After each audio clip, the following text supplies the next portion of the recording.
Africa মহাদেশের বাইরে এবার ইউরোপের দেশের সুইডেনে এমপক্সের আরও বিপজ্জনক ধরনে সংক্রমিত হওয়া রোগী শনাক্ত হয়েছে।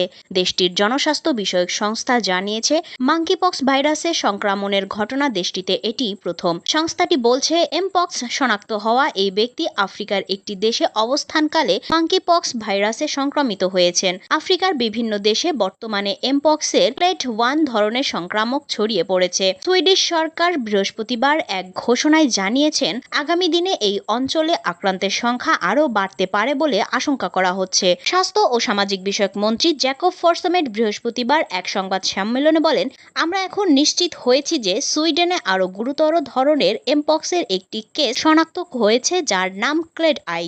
সম্প্রতি আফ্রিকার দেশগুলোতে এমপক্স ভাইরাসের সংক্রমণ বেড়েই গেছে।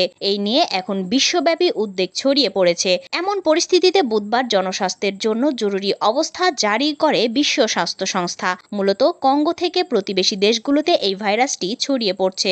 বিশ্ব স্বাস্থ্য সংস্থা বুধবার এক বিবৃতিতে জানিয়েছে, আফ্রিকার 13টি দেশে এই ভাইরাস শনাক্ত হয়েছে এবং এর নতুন রূপটি আরও দ্রুত ছড়িয়ে পড়ছে। গত 2 বছরের মধ্যে এই নিয়ে দ্বিতীয়বারের মতো এই ভাইরাসের জন্য জরুরি অবস্থা জারি করা হলো।